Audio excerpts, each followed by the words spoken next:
আসসালামু আলাইকুম সুপ্রিয় দর্শক, যেহেতু সামনে রমজান মাস চলে এসেছে, ইফতারের আইটেমে বেগুনি কিন্তু সবার ঘরে ঘরেই তৈরি হয়। আজকে আমি দোকানের মতো ফুলকো এবং মুচমুচে বেগুনি তৈরি করে দেখাবো, যেটা দীর্ঘক্ষণ এমন মুচমুচেই থাকবে। নিশ্চয়ই আপনারা দেখে বুঝতে পারছেন এটা কতটা মুচমুচে হয়েছে। যাদের বেগুনি নরম হয় তারা আমার এই ভিডিওটি সম্পূর্ণ দেখবেন। আশা করছি আপনাদের উপকারে আসবে ও ভালো লাগবে। ভালো লাগলে চ্যানেলটি সাবস্ক্রাইব করে দিবেন পরবর্তী ভিডিও পাওয়ার জন্য। তো বেগুনি আমি প্রসেস করার জন্য সবার প্রথমে আমি 1 কাপ বেসন ও 1 কাপ আটা নিয়েছি। সমান সমান ভাবে নিয়ে এটাকে খুব ভালো করে চেলে নিচ্ছি। রোজার প্রথমে এভাবে বেগুনির জন্য আমি বেসন আর আটা সমান সমান করে চেলে নিয়ে পটে পুড়ে রাখি, তারপর প্রতিদিনের কাজে আমি ব্যবহার করি। বেসনটা আমার চালা হয়ে গিয়েছে, আমি এটাকে একটু নেড়ে নিচ্ছি।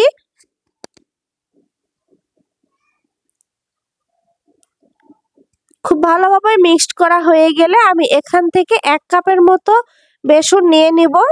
যার যতটুকু প্রয়োজন ততটুকু নিয়ে নেবেন। ছোট একটা গোল বাটিতে আমি নিয়ে নিচ্ছি, আর এর সাথে আমি দিয়ে দিচ্ছি হাফ টিস্পুনের একটু কম বেকিং পাউডার। বেকিং পাউডার দিয়ে এটাকে আমি আবার বেসনের সাথে খুব ভালো করে চামচ দিয়ে একটু মাখিয়ে নিব। আর এখন আমি শুকনো উপকরণ ব্যবহার করছি। প্রথমে দিয়ে দিলাম পরিমাণ মতো লবণ, এরপর দিয়ে দিচ্ছি হলুদের গুঁড়া, তারপরে দিচ্ছি আমি মরিচের গুঁড়া,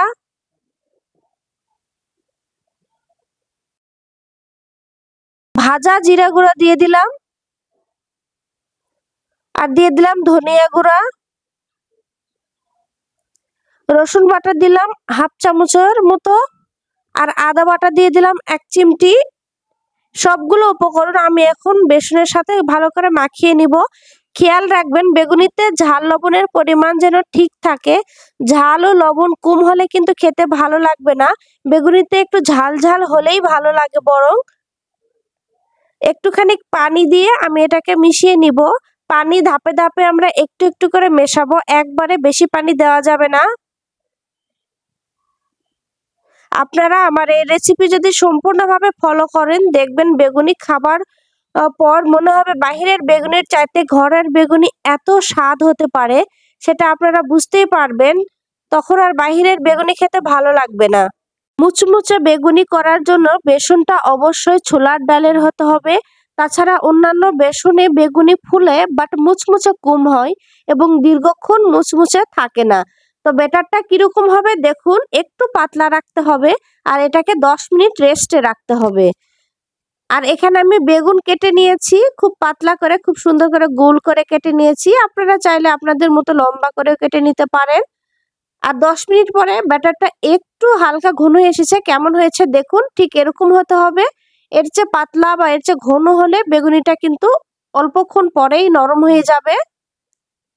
এটাকে খুব ভালো করে আবারও নেড়ে নিলাম। আর এখানে কড়াইয়ে আমি তেল দিয়েছি, তেলটা গরম হয়েছে আর পারফেক্ট হয়েছে কিনা তা চেক করার জন্য আমি 1 ফোঁটা বেসন দিয়ে দিলাম, আর বেসনটার সাথে সাথেই ফুলে উঠেছে। এভাবে বেগুন নিয়ে বেসনের সাথে মিশিয়ে খুব ভালো করে বেগুনটা ঝেড়ে বাড়তি বেসনটা ফেলে দিতে হবে কিন্তু অবশ্যই। দিয়ে এভাবে গরম তেলে বেগুনিটা দিতে হবে। আর এ পর্যায়ে চুলার তাপটা অবশ্যই মিডিয়াম টু হাই থাকতে হবে। এভাবে আমি এক এক করে বেগুনগুলো গরম তেলে দিয়ে দিচ্ছি। বেগুনের যখন এক পাশে লাল হয়ে যাবে সে পর্যায়ে বেগুনগুলোকে আস্তে আস্তে উল্টে দিতে হবে। আর এমন মুচমুচে বেগুনি তৈরি করে ইফতারিতে সবার মন জয় করে নিন। বাচ্চা বড় সবাই দেখবেন খুব মজা করে খাবে। বাহিরের বেগুনি খাবারের প্রয়োজন হবে না এবং ভালোও লাগবে না। বেগুনগুলোর নিচের অংশ একটু লাল হয়েছে, আমি এটাকে উল্টে দিচ্ছি। আর ইতিমধ্যে নিচের অংশে বেশ ফুলে উঠেছে, আপনারা নিশ্চয়ই এটা দেখে বুঝতে পারছেন।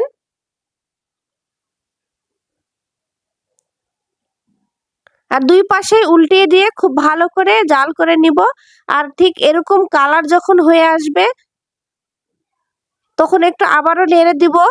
কালারটা আর একটু ডিপ হয়ে গেলে আমি এটাকে উঠিয়ে নিব।